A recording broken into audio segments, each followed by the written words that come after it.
గురుదత్త జై కాళి నేను మీ నరసింహదత్త స్వరూపానందగిరి స్వామి తత శక్తిపీఠ వేద జ్యోతిష విజ్ఞాన సంస్థ కరీంనగర్ నేటి పంచాంగం చూద్దాం. స్వస్తి శ్రీ శోభకృతనామ సంవత్సరం ఉత్తరాయణం శిశిర ఋతువు మాఘమాసము శుక్రవారం తేదీ 8వ తారీఖు 3వ నెల 2024 సంవత్సరం. సూర్యోదయం ఉదయం 6:29 వరకు, సూర్యాస్తమం సాయంత్రం 6:19 సూర్యోదయ కాల తిథి త్రయోదశి. ఈరోజు 9:59 PM వరకు. తదుపరి చతుర్దశి. ఈరోజు శివరాత్రి, మహాశివరాత్రి కనుక శివ పరమాత్మను ధ్యానించి ఆరాధించి అర్చన చేసి ఆ యొక్క ప్రత్యక్ష దైవస్వరూపమైనటువంటి మూలమైనటువంటి స్థితి లింగోద్భవ సమయంలో కానీ ఉదయము లింగానికి అభిషేకం చేసుకున్నట్టయితే సకల శుభములు కలుగుతాయని శాస్త్రవచనం. అదేవిధంగా ఈరోజు నక్షత్రం శ్రవణ నక్షత్రము ఈరోజు 10:42 AM వరకు. ధనిష్ట నక్షత్రము.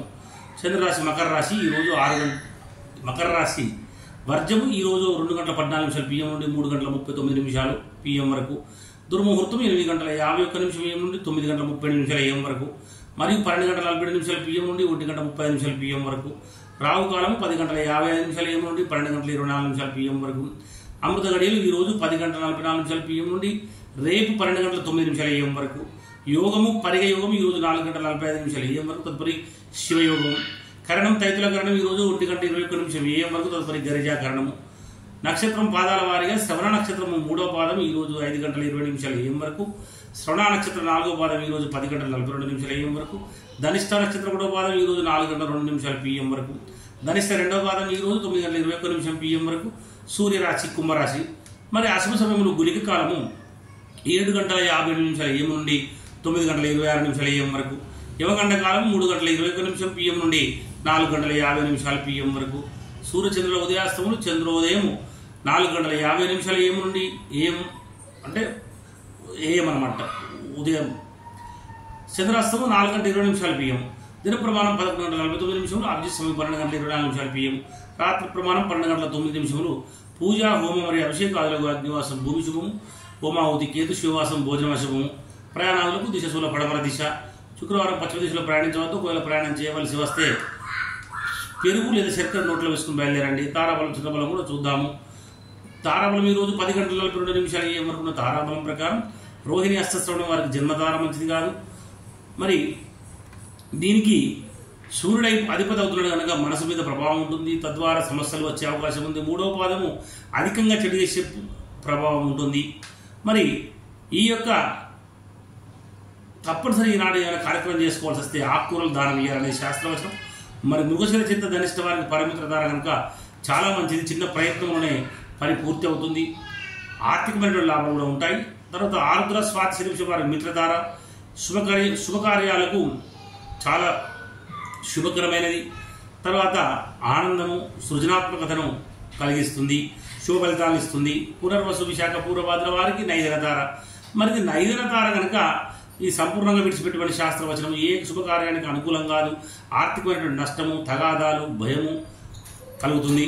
అనవసరమైనటువంటి ఖర్చు కష్టం ఉంటాయి. నైదనతార ఉన్న రోజున తప్పనిసరి పరిస్థితుల్లో ఏదైనా పని లేదా శుభకార్యం చేయవలసి వస్తే ఆ కార్యక్రమం ప్రారంభించడానికి ముందు నువ్వులతో కూడినటువంటి బంగారాన్ని దానంగా ఇవ్వాలని శాస్త్రవచనము. మరి ఎక్కువ శాతము ఈ యొక్క నైదనతారను మాత్రం వదిలిపెట్టమని శాస్త్రం చెప్తుంది. పుష్యమి అనురాధ ఉత్తరవాద వారికి సాధన తార కనుక శుభప్రదమైనటువంటి అన్ని రకాల పనులు చేసుకోవచ్చు. కార్యసిద్ధి కూడా కలుగుతుంది. మరి ఆశ్లేష చేస్తే రేవతి వారికి ప్రత్యేకతార కనుక మంచిది కాదు. 4వ పాదం పూర్తిగా మంచిది కాదు. ఇది వ్యతిరేకమైనటువంటి పనులు జరిగే అవకాశం ఉంది. ప్రమాదాలు జరిగే అవకాశం ఉంటుంది. వ్యాపార ఒప్పందం కానీ వృత్తిలో కానీ నష్టం వస్తుంది. ప్రత్యేకత రోజు ఉన్నటువంటి రోజున తప్పనిసరి మనం ఏమైనా పని చేయాలనుకున్నప్పుడు ఈ కార్యక్రమాన్ని ప్రారంభించకంటే ముందు ఉప్పు దానం చేయమని శాస్త్రవచనం. మరి అశ్విని మక మూల వారికి క్షేమతార. ఈ శుభప్రదమైనటువంటిది ఈ యొక్క తారాబలము. ప్రయాణాలకు చికిత్సలకు ఈ యొక్క క్షేమతార అనేటువంటిది చాలా మంచిది.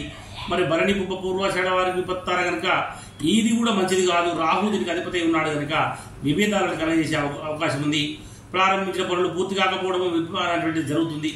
ఈ విపత్తార ఉన్న రోజున తప్పనిసరి పరిస్థితుల్లో ఏదైనా పని లేదా శుభకార్యం చేయవలసి వస్తే ఆ కార్యక్రమం ప్రారంభించడానికి ముందుగా బెల్లాన్ని దానంగా ఇవ్వాలనేటువంటిది చెప్పడం జరిగింది. మరి భరణి పుబ్బ పూర్వాషాఢ వారికి ఏదైతే మనకు విపత్తార అనుకున్నామో ఈ విపత్తారను సాధ్యమైనంత వరకు వదిలిపెట్టమని చెప్పి శాస్త్రం చెప్తోంది. ఈ కృత్తిక ఉత్తరాషాఢ వారికి మాత్రం సంపత్తార కనుక చాలా యోగ్యమైనటువంటిది, శుభప్రదమైనటువంటిది, ఆర్థికమైనటువంటి వ్యవహారాలకు, వ్యాపార లావాదేవీలకు మంచిది. మరి బుధుడు అధిపతి అయి ఉన్నాడు కనుక కార్యాలకు అనుకూలత, వ్యాపారానికి, లావాదేవీలకు అనుకూలమైనటువంటి తారాబలంగా చెప్పవచ్చును.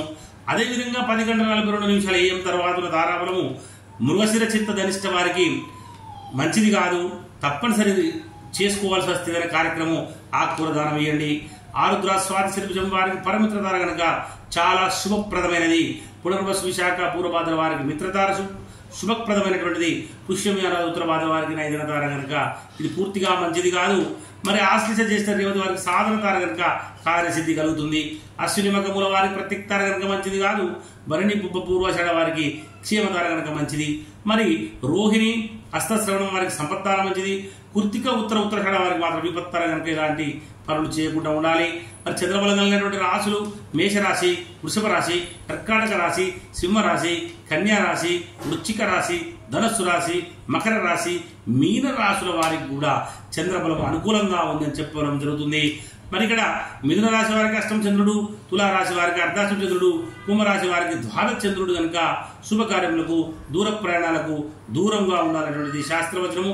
మరి గాతవారము ఈరోజు మనకు వృశ్చిక, ధనస్సు, మీన రాశులు 3 రాశుల వారికి, వృశ్చిక, ధనస్సు, మీనం ఈ 3 రాశుల వారికి గాతవారం అవుతుంది కనుక మరి గాతవారం రోజున నూతనంగా వస్త్రం ధరించుట అంటే నూతన వస్త్రం ధరించుట, అదేవిధంగా నూతనమైనటువంటి బంగారం ఆభరణాలు ఏవైతే ఉంటాయో ఆ ఆభరణం ధరించకుండా ఉండాలి.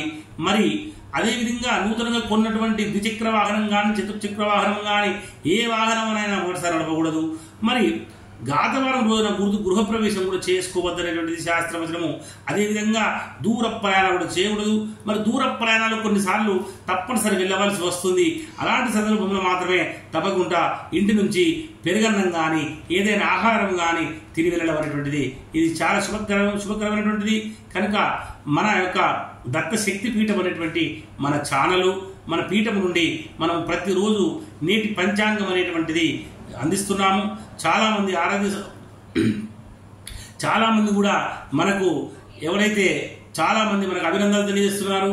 ఎందుకంటే ఇది ప్రతి ఇంటికి, ప్రతి వ్యక్తికి, ప్రతి మనిషికి అవసరమైనటువంటిది కనుక అందరూ కూడా మీ యొక్క మిత్రులకు, బంధువులకు, ఆధ్యాత్మిక బంధువులందరికీ కూడా చేరవేయండి.